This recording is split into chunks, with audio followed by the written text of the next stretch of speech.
million shields. How do you read that first game and with a 15-minute turnaround, find a strategy against it? Let's give one last shout out as we start to come back for our VOD viewers into game number 2.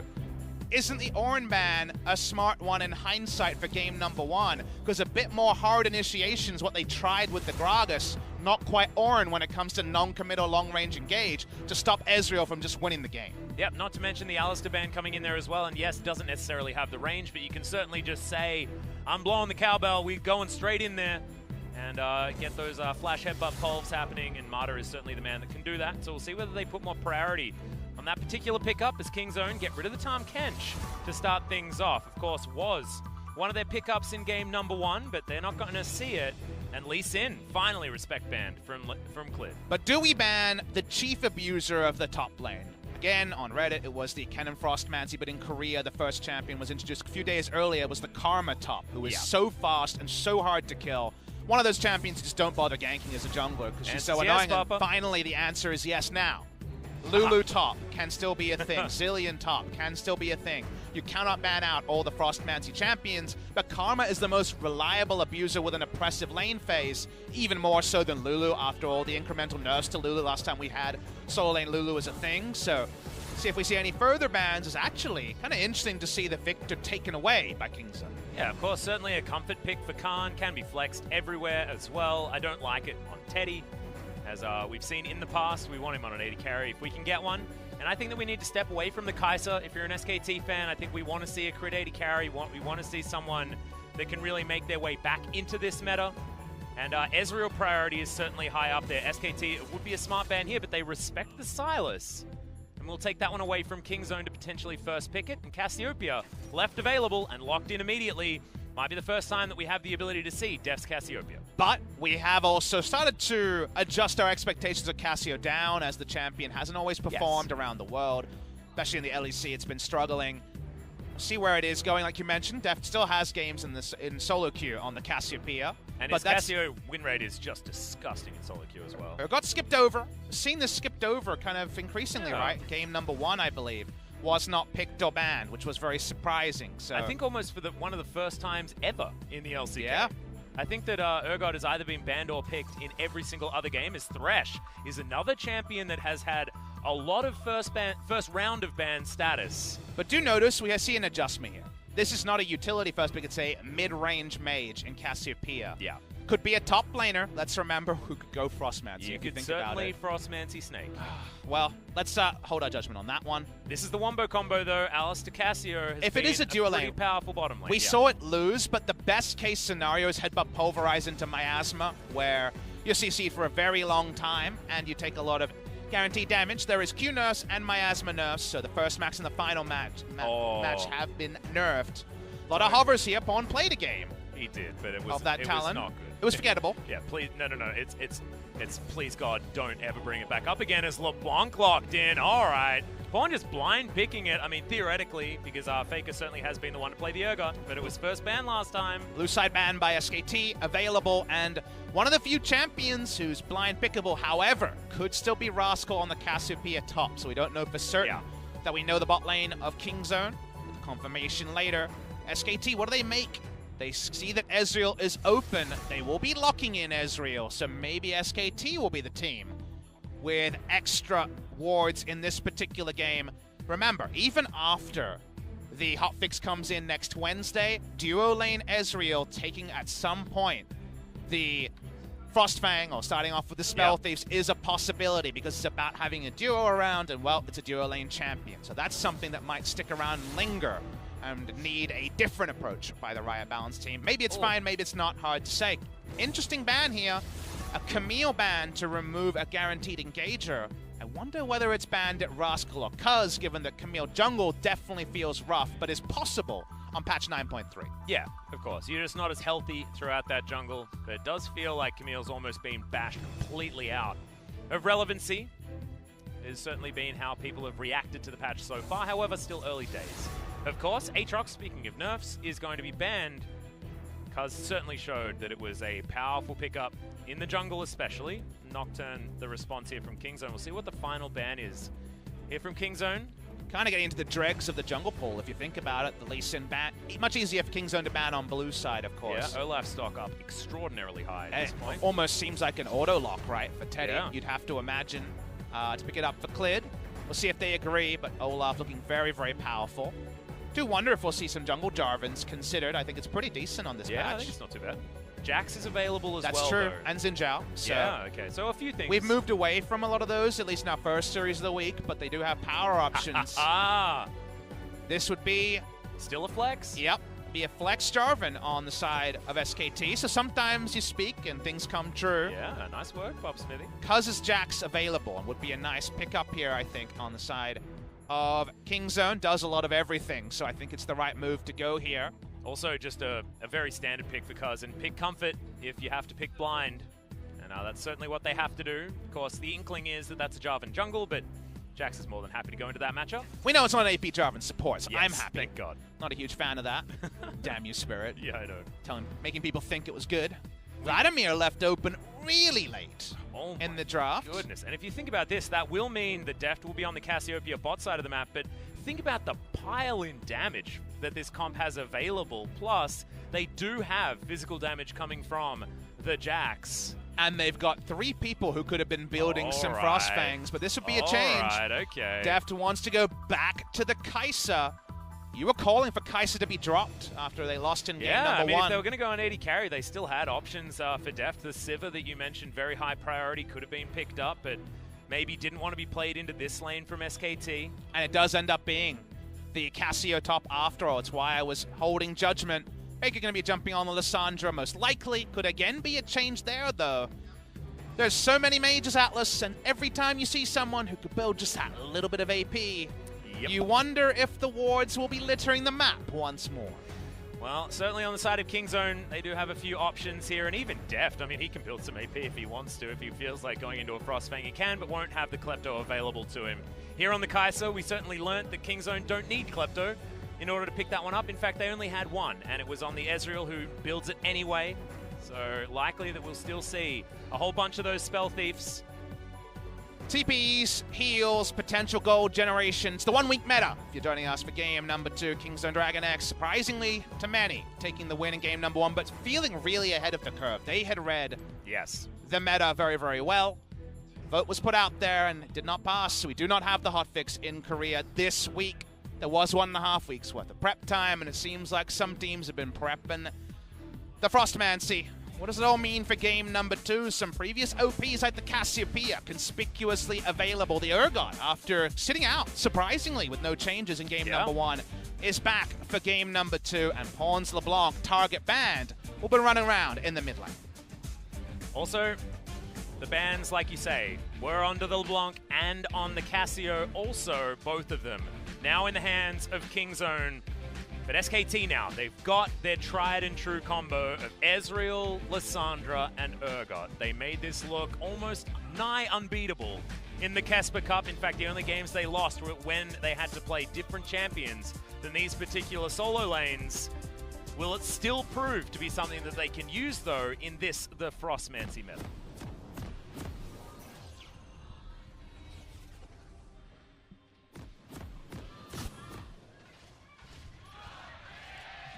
A lot of gusto there. 2 people trying to be the SKT cheerleaders because they want to cheer them on to a good start as we're pausing now. That gives us time to look at items. And no also Frost, Keystones. but no Spell Thieves just yet. There's a Klepto.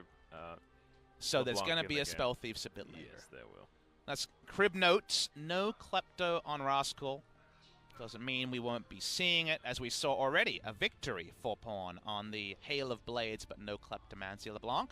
Getting a bit of a ping issue, so it seems like just some internet things going to be fixed for this game number 2. I would have preferred if we left open the static image there to start wondering forward about how many different types of gold generation we will get. But note, not the quite same nature to Kingzone's comp. We're not seeing a Siege comp. There's no let's have a million shields and an Ezreal going on. In fact, the Ezreal has been taken over by the side of SKT. And it's going to be the other side of the coin now. So it's going to be Kingzone that are trying to go for these hard engages. They've got the Alistair, they've got the combo with the short-range mage and the Cassiopeia. And, of course, Kai'Sa does certainly like a pile-in scenario. Klepto LeBlanc, if you think about it, Then you can use your distortion just to distort in auto attacks, kind of similar to Lightning Rush on the cannon. That will get you a couple of cheeky autos, but doesn't seem the easiest to proc, given that other abilities are kind of mid-range abilities. Q, for example, you're going to take a Q trade most likely, so doesn't seem like an abuse case when it comes to the Klepto. I feel like you can certainly get away with it in the Lissandra matchup. Lissandra not going to punish you but you're as never hard get two autos, right? 6. It feels almost like you're going to always get the one, or it's going to be W auto, or chain auto, or Q auto. It's not going to be the double auto kind of full abuse case. So to me, it's kind of a middling choice. But then you think about other LeBlanc keystones, and you're giving up Electric Q, which matters and doesn't matter, given that it's now kind of the more toned-down Thunderlord's approach to it. So kind of an interesting thing to consider. Sandra considered a pseudo-counter, at least a blocker champion to LeBlanc in some ways. I'm more on the LeBlanc side of the matchup than I think a lot of people, where they're just like, it's a counter pick Lissandra. I'm like, it's good. You can't really get the kill because the self-ult is there, but I don't think it's necessarily a huge solution to how strong LeBlanc can be. And I just welcome LeBlanc in the meta atlas because it's nice to have a champion when it's locked in. You say, ooh, a mid laner. Because everyone else is a flex, right? Yep. So it's nice to have an honest champion who goes mid, but now is a little bit less honest because apparently can build Klepto. Yeah. Well, I mean, in theory, everyone can build Klepto. If you guys are wondering who that is on the SKT side, that's Ryan of the Kakao Friends variety. Kakao is basically WhatsApp of Korea, but has 100% market penetration. Everybody in Korea has Kakao, and that's the most famous of the little kind of mascots that they have there. Yep, there are a few others, but I don't actually know any of their other names. It's just because Pop Smithy is such a fan of Ryan.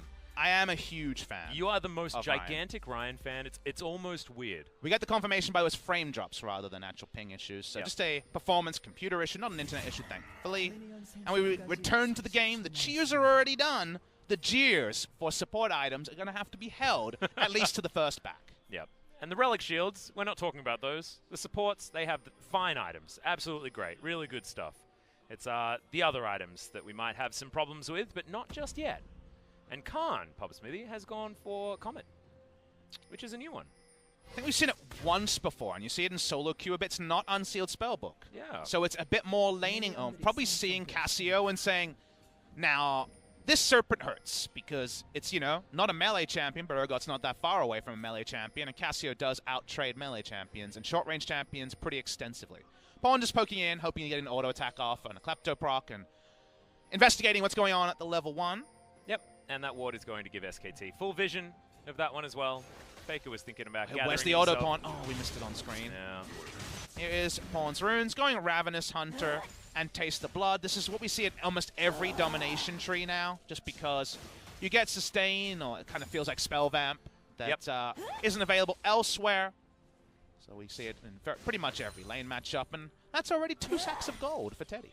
Yeah, Teddy's done pretty well when it came to the Klepto RNG. We're on the bottom side. I have a question. What is the maximum amounts of sacks of gold you can have in one item slot? I'm not actually sure. Mini stun there on Amada here on the bottom side as Deft is trying to stack up this passive. One more auto will get there. Oh! There's the flash in from Clid, and Tucson is already dead. That is what we call some clean play. Clid back on the Jarvan. He played over in China, but hasn't played in the LCK. And EQ Flash makes the bot lane pay. And nice and early, too. Nice and early? It wasn't even 2.5 minutes yet. When it comes to level 2 ganks, that's certainly how you get it done. But that's why I was thinking we would see the return of Jarvan. It actually came really expediently. It was basically locked in right after I mentioned it, because his level 2 is pretty sick. Not even on the map right now. And let's watch it. You have to flash early. People remember this when they try it. EQ in for the end just before. If you flash any later, you don't get any. That was about as late as you can flash. And he had to as well, because that was a max range flash. And if you're a clean Lee Sin, it turns out clean Jarvan as well. Yep. I mean, it's a lot easier to be a clean Jarvan, just pointed out, guys. You're going to practice, and you want to be clean at either Lee Sin or Jarvan, certainly practice the Jarvan first. You'll get more reward.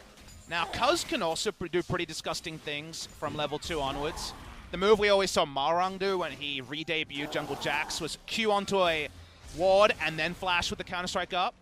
So he's still got so much chase there's the flash here. chain coming in as Faker is going to get stunned up. Counter-Strike's going to mean another one, and the auto picks it up for Pawn. Didn't even need a ward to pull off that one. You can EQ onto a ward flash as the Jax, but the moment the chain went in, LeBlanc going to pick up that kill. Nice stuff there. And both early gankers doing a nice early job as Clid lies in wait. Yep. Flashes down for Clid and for Pawn, but Cuz still has his available. So Clid going aggressive, but double buff sitting on Cuz. Pawn likely to be going shopping.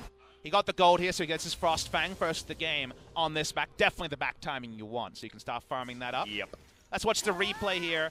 Faker's pretty done at this moment because he has no way to get away from Cuz when he comes from that angle. Perfect angle to enter. The chain guarantees it, otherwise the flash would have been required from Cuz.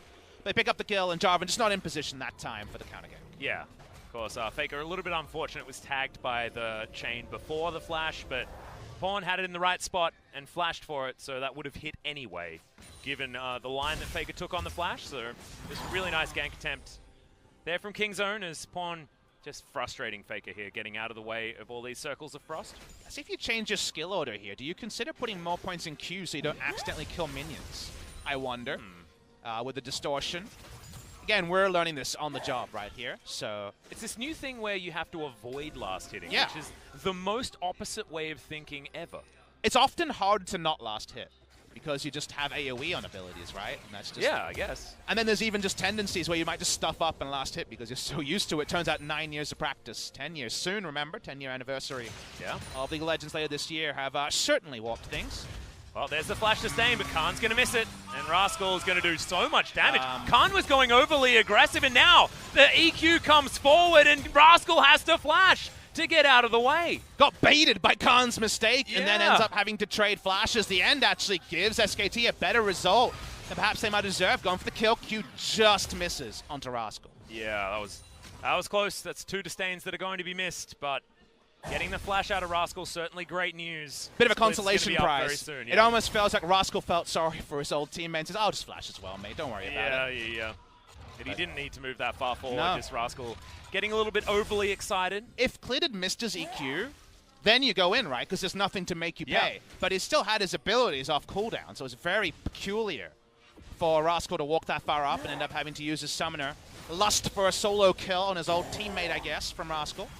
Yep, but Rascal now has double dank seals, got a sweet little book there as well, so this corrupting potion is going to be keeping him healthy. But he doesn't have a Frost Fang, so... True. Got that to talk about. 700 gold, though, so he didn't have 850 gold on the back. Wonder if he might still build it anyway. Well, Rascal's having a great time here in this lane. Level 6 gained before Khan means that, Yogot's not going to be having a great time as there's the ultimate, but good turnaround from Khan. That was tricky. Good on both sides there, actually, between Rascal and Khan. Got to be careful. A lot of people have been tilted by Cassiopeia top and pass. Unfortunately, Miasma not there in time to deny the disdain as well. So, in fact, double value coming out for Khan there. Back in the mid lane. 19 farms, so there has been some CSing happening in this lane, but largely being avoided by Pawn. Pawn picked up most of it beforehand as the chain. It's going to activate yet again. We get a mimic to one as well. 2 chains! And that's the solo kill. Pawn. He's someone that's been able to do it in the past, and he does it again in 2019. People always remember Pawn versus Faker differently. People talk about how it was always Pawn. Other people remind you that it was often Faker. This time it's Pawn in the mid lane. 2 chains are enough.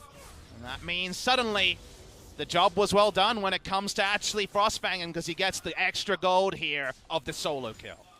Watching the replay, it comes in, gets the first chain, and it wasn't the double distortion. It kind of looked weird in terms of the visual, but that chain just straight up kills. And watch the reaction. Acorn's over the moon on the left. Losing his mind. And you can understand it as well. I mean, this is Pawn that's been so up and down. Throughout the last few years, even his last bit of time in China, it was definitely question marks on Pawn as Cuz turns up topside, and Khan's already taking a lot of damage. The disdain to go forward as Khan, I don't think he's going to be able to get it. The ultimate, I believe, even missed onto Rascal, and Kingzone get a free one. Only one angle the jungle could come through that Khan wouldn't see. That was the one, and so obviously in hindsight looks super bad. Yeah. That he went down, but you understand the play he was trying to put out with no flash onto Rascal. Timings don't work out. Baited forward. Nice kill. Goes the way of Kingzone, and not the 2-0 anyone saw coming, but increasingly possible now that we've had a solo kill and another advantage go the way of Kingzone. What happens when you get weird micro patches like this is there's the 2 autos from Pawn, gets his Klepto proc and goes back. Oh man, it is just so strange because this is not the result we were expecting here, but it's also just not the style of play that we're expecting to happen today. And also, let's talk about the style of play of why Lissandra works into LeBlanc. It's because there's always timings when she uses distortion to kill minions that you QW or you just Q the minion wave or E, right, and get some trade damage in.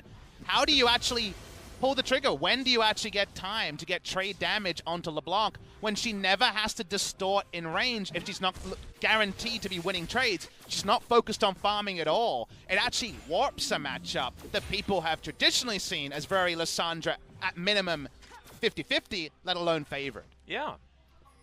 The thing that I'm really scared about, Papa, is the fact that Pawn will be going towards this evolution very, very soon. Has been harassing down Faker at every opportunity that he gets is Cuz. That's a visual bug. He's out of vision at the moment.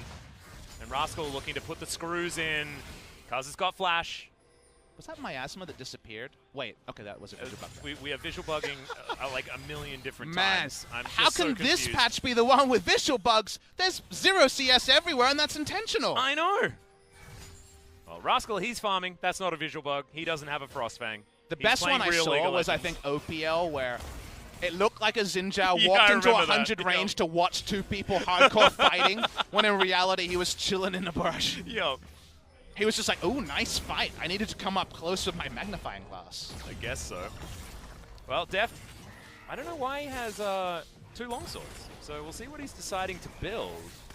Could this be the possible Death's Dance? Death's Dance option? Possibility, yeah, Atlas, like you were possibility. talking We're still about. it could also be a Blade of Ruin King some people are building. Yeah, that on this pickaxe champ. is confusing, but yeah, I understand. A lot of things could be happening here for Deft in the item build, Rage Blade, Orsko coming together, so we will hold our horses on that one. Even if you look at specific players, you always see like 3 different builds in their last 20 games. So. I know, it's just there's so many different viable options now. Essence Reaver, some people are doing on the champion as well. Pretty mana hungry if you're trimming waves with the Qs. So there's a lot of different ways you can approach, and so many things are open because you have 25% crit and all the crit items. It all adds up as mid lane. Yeah, Pawn dashing on back as the cleanse is used immediately. That means the Cataclysm's going to be pretty valuable. Double Distort tries to get Pawn out. Gets himself back over the wall again as Marta wants to punish his ex-teammate. Can Pawn do it again? Gets over the wall, gets under the turret, and he's fine. This man cannot be stopped. You remember the big escape he did last time out in week number 3, and now Faker has to be on a big evacuation of his own. Yep, he's having to get underneath the turret, and there's another distortion to get out of the way. The True Shot Barrage. You cannot kill Pawn's LeBlanc. This man cannot be held down. He will not be accountable. He will escape every time. Pawn is a madman on the LeBlanc, but in a game like this, Pawn is flattering to deceive. All eyes on Pawn. That means, as we know, Deft farming during all this time, and 2 members walking away, just so frustrated. Clid said, ooh, if I hit the Q, I got him. Not when he goes back over the wall. Nope. And then Marta comes on over, flashes the wall to watch Pawn escape to safety. And then, if you wait, Teddy throws out the ultimate. It's not a lot of vision available for Kingzone, but he still has his finger on the distort button, and Pawn, he's just real good at this champion. And if you're SKT, even with those veterans, you're seething, Atlas. You have to be, right? Oh, it's yeah. so frustrating that a move like that pays off when you're getting bonus summoners and wasting time from multiple members. You need to shake that off fast, and they definitely have the propensity to do that. But for sure, they're frustrated as Khan. Yeah, it's going to get chained. That's going to be the Mimic Chain coming in as well. Distortion is going to land as there's the stun. Rascal comes on over. Good flash from Khan. Gets him out of the way. So now might be Faker that's the option, but the chain doesn't land. Pawn will have to back his way out. So much happening in this game, and very hard to catch up anyone who's joining mid-series. If this is the first game you're watching this night, if you're waking up in NA, sorry. We've got a whole lot of stuff going on in this particular game. A lot of Frostfangs happening. It was Pawn starting with the regular items, getting a solo kill, getting an early kill, and then going into Frostmancy, which means focusing on the harassments. Why CS numbers are lower than you might expect. It's all intentional. It's all patch 9.3 with no hotfix. Don't try this at home. And speaking of don't try this at home. Yep, Khan is just going to die. Pretty sure. No, he doesn't. He manages to pick up the Rift Herald as well and grabs the kill because the ultimate was there before. It looked like lunacy, but in the end, it was genius. And another debate, but this time to the side of SKT, because Atlas will get the bot lane turret on Ezreal. At the same time, the meat grinder gets its man. That means you can summon this Rift Herald, and finally Kingzone landing on a sword that right now is the benefit of 3,000 gold on SKT. Yeah, well, that's going to go up because this is a whole bunch of turret plates. So much money going to Faker and Clid here in the mid lane. It won't take down the full turret, but that is all the plates bot side and 4 of them in the mid lane. Really nicely done, and I feel like this was exactly how Kingzone were feeling in game number 1. They had so many of the plates. They had all the dragons, and now it's SKT doing the same thing. And a lot of this is us once again circling Kai'Sa, because free lane for the Ezreal and the 2v2. Kai'Sa slowly building Essence Reaver. We're getting that confirmation finally. When it comes to first item purchase, 20% CDR working towards 100 AD. Meanwhile, Ezreal's power farmed with Klepto, as only Ezreal can. No sighting of a Frostfang in that inventory. And that means that suddenly the gold lead is bigger than we might expect after Pawn's heroics. Watching the replay, this was Kingzone starting, and it looked like one of those suicide TPs. Oh, but Khan, importantly, doesn't die. The R-arms just as Cuz is mid-air. He's in the meat grinder. The Rift Herald is picked up, and the gold lead extends for SKT. We were hoping for that 3-game series. Maybe we'll be granted it. And you see that moment at any other time. You teleport down onto a Cassiopeia. She should be able to burn you. Rascal had no mana. He was able to get one Twin Fang after a Q, and then it was all over, so couldn't actually offer anything more. I was just wondering how the heck, in that situation, Khan could survive, but Mana Bar just wasn't enough to dish out enough damage. How many times this season have we seen non-mid laners struggle with mana management? Yeah. On the Cassiopeia. We so often see, hey, we'll start out and try and burn an objective. Oh, I don't have mana for the turn. It happens so often. It's a good call there, Atlas. Just, it baits you into the thought that Cassio deletes objectives and wins the turn with a consistent damage. No, you have to choose one if you're not getting blue buff.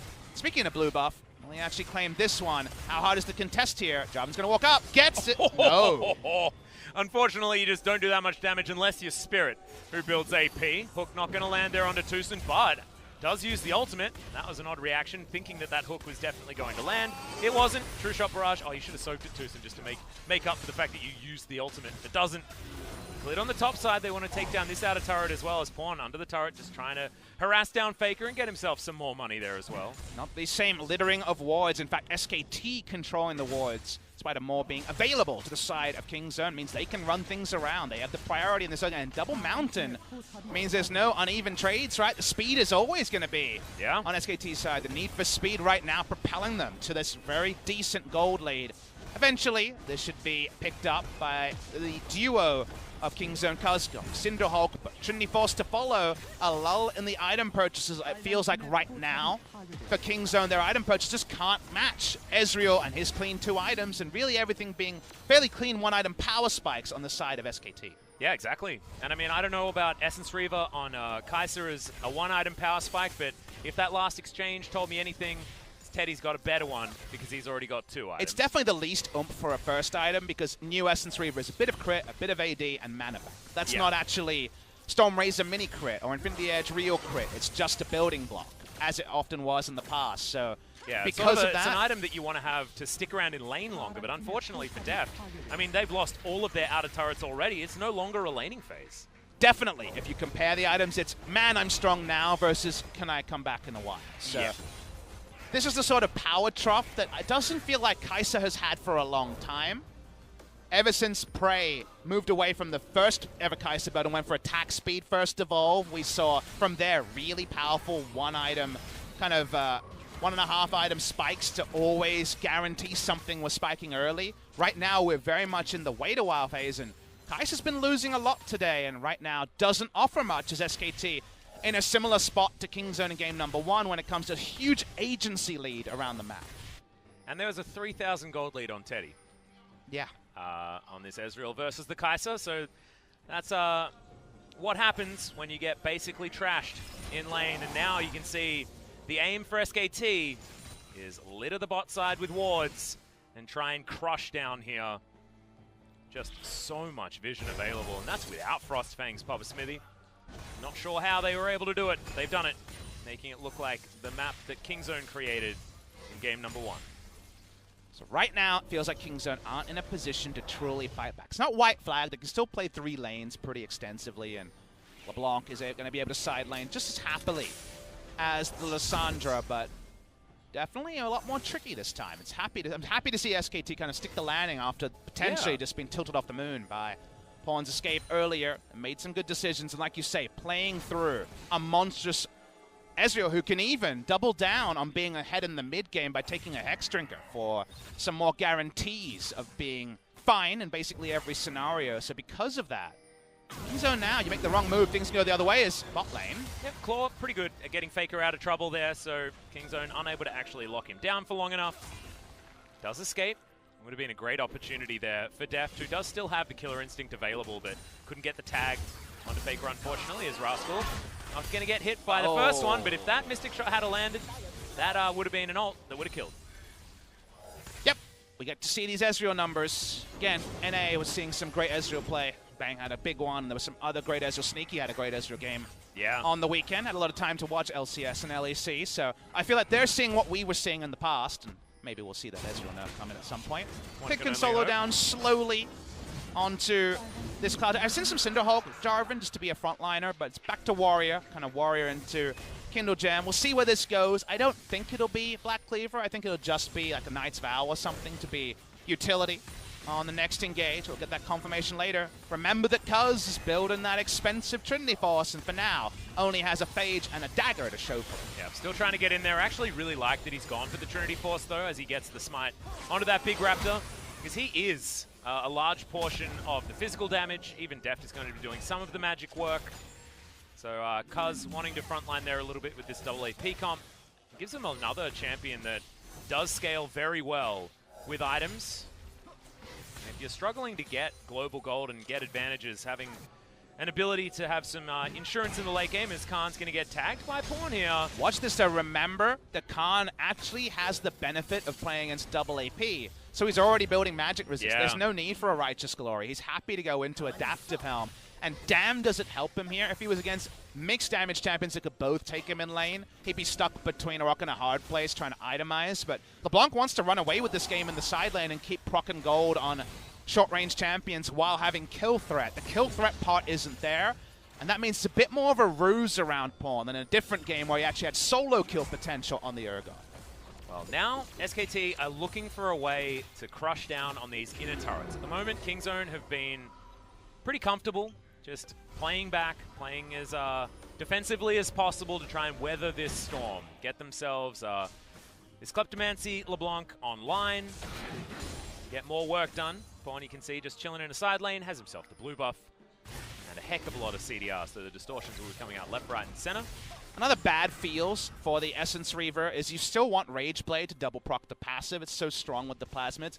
Yeah. Really no synergy at all with the Essence Reaver still, right? You get a bit more mana back, I believe, on the missing mana, but obviously that pales in comparison to some of the old builds that were available there. So the Trough is still there, Atlas, and where will this game be when Deft has 3 items? Will it still be winnable from a Kingzone perspective? Will it still be going? Exactly. It's a fair point there. Will it be in any way competitive, or like you say, even going when Deft hits the 3-item power spike? So SKT push up some of that vision. Pawn, again, flattering to deceive, doesn't have that much oomph behind his items right now. No, that's just a Luden's Echo, really, as far as his item completions at the moment. But he can sit in the side lane, and get up towards that top side and try and be frustrating as Klid's coming on over. Cuz not going to go aggressive onto Klid here, who's just going to take this Rift Scuttler for free because the mid lane was occupied by Mata and Teddy. Pawn jumping on over. I always think that when someone's walking in a straight line like that, it's another visual bug. That wasn't. Mata takes the when the abilities are used, that's when we know it's legit. Yeah. Or if there's an auto attack. If you guys aren't aware, if you see a player kind of sauntering into open space for no reason, that's usually where the visual bug. It seems to be coded around expected kind of endpoints of a pathing, for example, not updating. It seems like we're only speculating. Yep. Once the abilities come in, that means someone's being realsies. Speaking of realsies, Teddy's real strong and SKT's real far up in the Kingzone jungle. Oh, they're trying to take down Pawn. This is something that people have tried in the past. Cleanses back up, so's Flash. Here we go. Yep, Faker takes the claw. I'll let you decide when to cue Yakety Sax. Well, I think Yakety Sax almost started and then we cut the video, as Faker's going to take a Void We only Seeker. get 30 seconds, remember, otherwise the copyright people come. Well, Khan's actually in a pretty decent position for a flank here as Pawn moves on over. KT could be in trouble. Mata with the flash box is not exactly going to work out here as Tucson has the ult, but Rascal can't get into this fight. Klid has to flash to get out of the way of the extra damage, though, and the Urgot this time is not able to put them in the grinder. Finally, Faker gets the combo, but Mata has to go golden to keep himself alive. Flay comes back in and in his dying breath is able to help himself out, and Faker flashing on forward. Deft keeps himself alive for the moment, and Cuz will be the sacrificial lamb, getting the god of the mid lane, the triple kill. Ends up being a 3-for-2, a fight on two fronts there. I was glued to the bottom of the screen as Rascal bought so much time for the rest of the members, specifically Def, to hit one person. That auto almost just killed him straight up. Oh, and Faker's back was stopped there by the Void Seeker as we got a lot of people. I feel like this is in the action movie where the fight's over and they're both on the ground trying to throw a punch as best they can. You cannot watch this fight fully zoomed out because two things happen at the same time. Watch the bot side. That's where I was watching. As Rascal isolates Clit, that means there's no threat onto Def. And even before Def's items are together, he gets to go the magic resist stacking Urgot and just take him down. That was what I was following in the fight. From there, Tucson doesn't get the Q, misses the timing, and while it ends up being a kill, finally they can have Jarvan fight in the front. Cuz is out of the fight too early and ends up not actually being on time with his counter-strike, thus a slight 3-for-2 advantage, but oh so close between the two squads. Yeah, and that did get Deft his second item. So Rage Blade is now complete. He's going to be able to throw out a lot of Qs, get a lot of work done. Pawn did a lot of damage in that fight, but it was all about Teddy and Faker being able to get that DPS like we know that they can, especially on these champions. The only question mark for SKT has been Khan. Sometimes genius, sometimes madness. He's teetering. But that's what Kingzone want. Fights on two fronts. If they fight front to back with the item advantage Ezreal has, Kingzone should lose basically every time. So fights like that where they can baby the fact that Def really wants a third item for this build to come together, mask the kind of awkward scenario Kingzone are in, 4,000 gold down and with some struggles in the 5v5. That is what they want. There's a Void Staff from LeBlanc. She wants to actually put some pain onto Urgot and friends in the 1v1. Yeah. The thing that I'm looking at here is a bit of a ticking time bomb. On the side of Kingzone, we know that Cassiopeia is going to be disgusting late game. Jax will continue scaling until he has all of the items completed, and Kai'Sa needs no introduction. SKT want to find an opportunity to shut Kingzone out of this Baron pit. With that Rift Scuttler going over to Kingzone, certainly not going to be something they can do now, but 25 minutes, 26 minutes is where they want to start, as somehow Cuz gets his smite over in time. They waited for the smite there, smartly done by Cuz. Okay, let's not talk about the Vision Bug. Yep, sorry. It's a very interesting thing when you talk about where the game is going. It might not matter if a Baron is stolen, but this is in Vision. I think this is for a debate. They're looking for a turn here, but of course Kingzone have to walk up. When do they walk up, though? Yeah, there was a ping out onto it, as of course people know Voidseek is going to discover it. Baron at 6,000. Okay, they finally draw a blue trinket there. That was a lot of almost. Clit very, very close to falling, so he's on low health. May actually have to go back, and he is going to. Faker as well. So now SKT lose that priority here in the mid lane. That man advantage no longer there. Corrosive Blast landing onto Rascal. Mid lane. Yeah, some Twin Fangs landing. As now the hook is going to go wide. Cuz makes his way forward. Oh, True Shot Barrage. That could have been a go button here because we know how much damage it does, but not going to land. And man, it feels like we were talking about knife's edges. That's just what this game has turned into at this stage. It feels 50-50, which never was the case in game number one. What I want you to remember is that Baron dances are usually one team puts down the vision, the other one walks up, and then tries to take advantage of back timers, where people are going to get refreshment control wards, right? Remember that in that time, Kingzone has 3 more wards than can be bought by SKT because of the Sightstone, now 4 wards, as he actually upgraded to the Eye of the Watcher, did Pawn. So because of that, remember there's going to be times where Kingzone can have more resting vision, and that could actually be really important when Baron control might just be the decider for game number 2. Yep. Trinity Force now completed as Cuz goes back home. Pawn also hops into the base, but can't quite finish the Zhonya's or whatever item he wants to go for next, involving that Fiendish Codex that he'd been sitting on for quite some time. The Rune's Hurricane almost there for Def now, if that's what he wants to go towards. Zeal and Dagger giving that one away. Could, of course, go for something like a Phantom Dancer if he wants to. New and improved with the Lifeline passive, but might want to fit in a Hex Drinker. We will see. I think you roll high. Doing a lot of magic damage. I think you roll high with Hurricane. It's going to be all about timings here, but you would understand. And there's intelligible reasons for all the different options. So we will wait with bated breath to see where he goes. We're waiting with bated breath to see whether we get a game number 3. SKT have done a lot good in this game. And only really Pawn's hijinks have kind of slowed down their advance. If Kingzone can find a way to still be at this break even when Deft has a 3rd item, then things look better. But I don't think there's any true outscale, given that so much of these team fights are going to be purely execution-based, especially when Kai'Sa, LeBlanc are the big carries on the side of Kingzone. And you can see Kingzone actually with a bit of a vision advantage here, as Deft could have had a potential opportunity to go in. Rascal now has his Banshee's Veil completed. So these random True Shot barrages are not going to be cutting down the Snake just this once. There's just so many wards in this game. Oh, there are. And those two that you can see just there, that's both pawn. You got in one go. Not your trinket.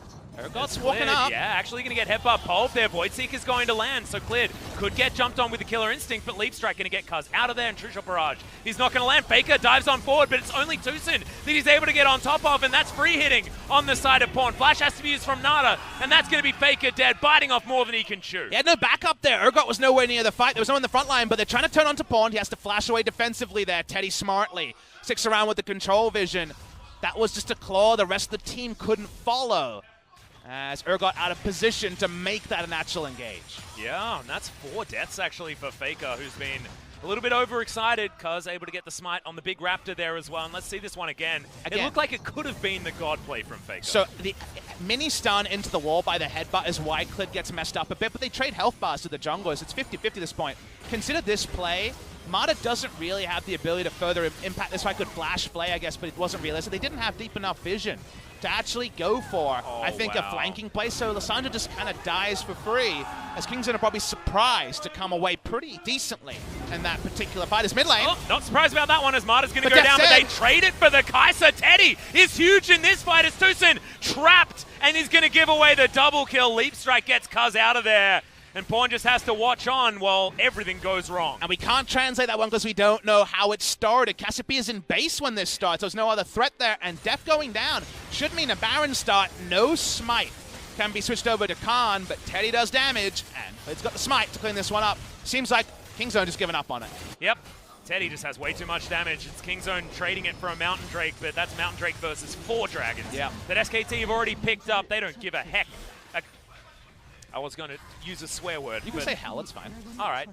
They just don't give a damn. They don't give a damn. Amundo, if you will. Yeah, Amundo. They don't give a mundo. Well, about that one. And now the Ezreal with Baron buff. That was pretty disgusting in game number 1. Yeah.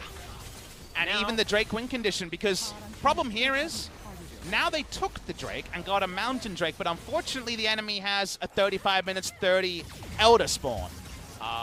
Deft?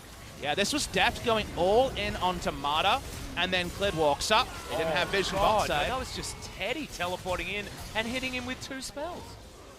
Bit of a Kai'Sa syndrome there, though, you'd have to say. Yeah. It was really bold. It's so far up the map to make that play when Cassio isn't there to react, and it loses them so much in this game. And again, it's one of those ones, I think LS talks about this a lot. Yeah. You're letting the Elder spawn at 35-30 when the Elder's Bazinga value to SKT. So you don't even feel good about denying anything because you just kind of help them in terms of timers.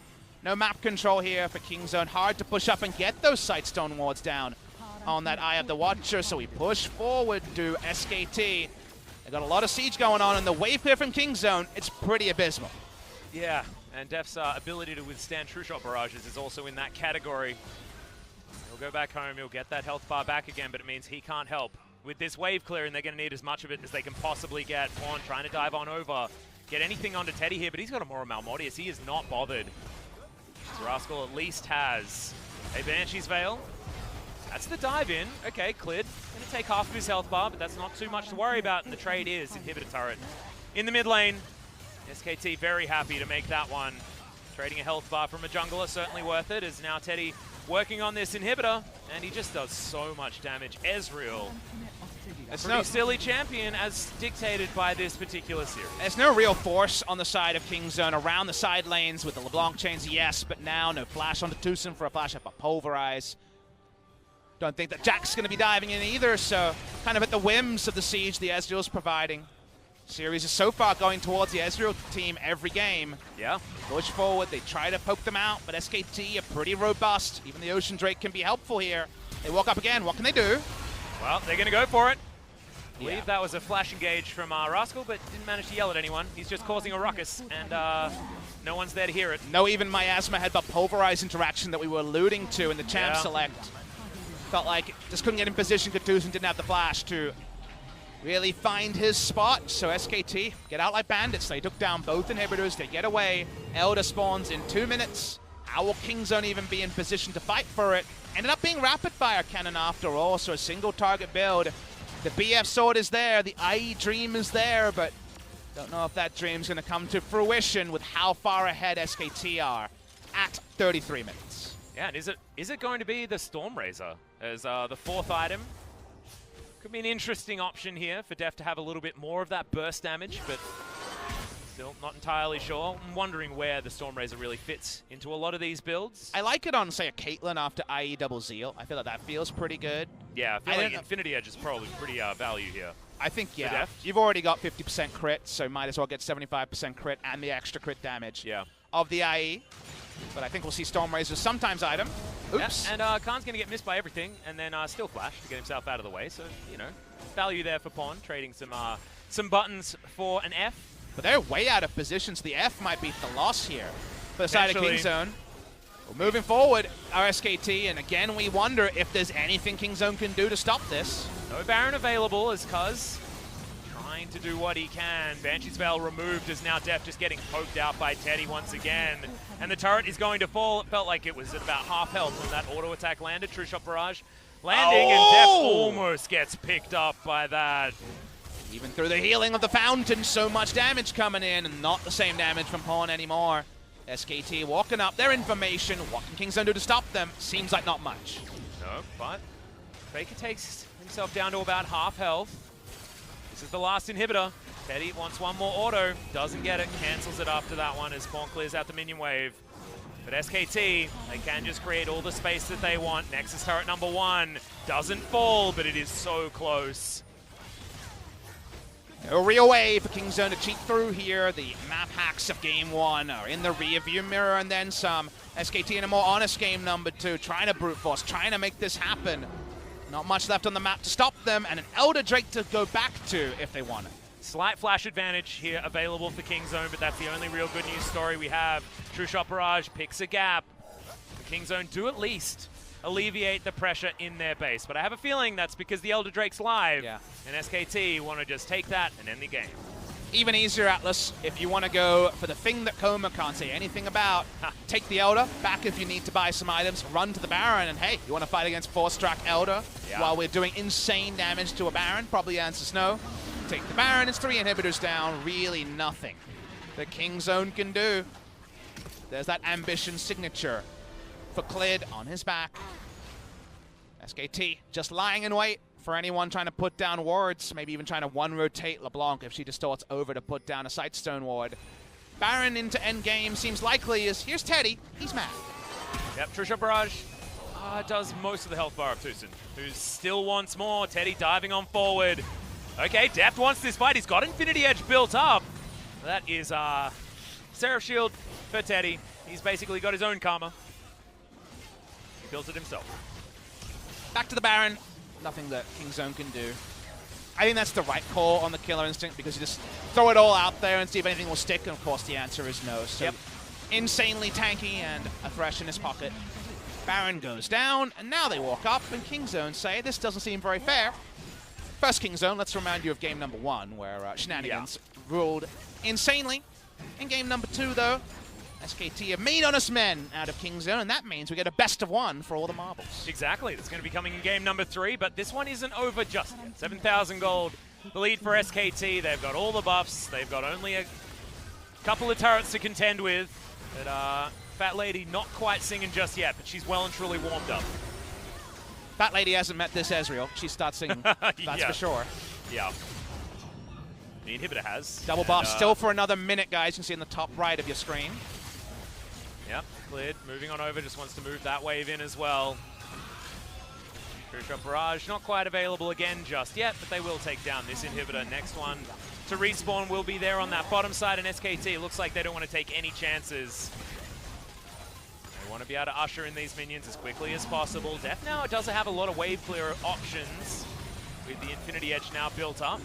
Not the biggest range here, so you can see the last bit here, but is engaged. Oh yeah, Glitz is going to dive on forward, has himself the combo with Martyr's Lantern, which is a cute one. They get the ultimate out of Tucson for their trouble, but that's going to give them a lot of damage onto these structures. The dive on forward as Glitz going to get booped back. Cuz trying to get work done, but he's probably just going to sacrifice himself. The burn. Turrets fall down. Tucson gets to the base. Deft still alive for the moment, but they're just focusing on the Nexus. Faker should be able to get that one done, and Kingzone just watch as their base falls apart. Looked very similar to our first game, and who's going to be able to do it in game number 3.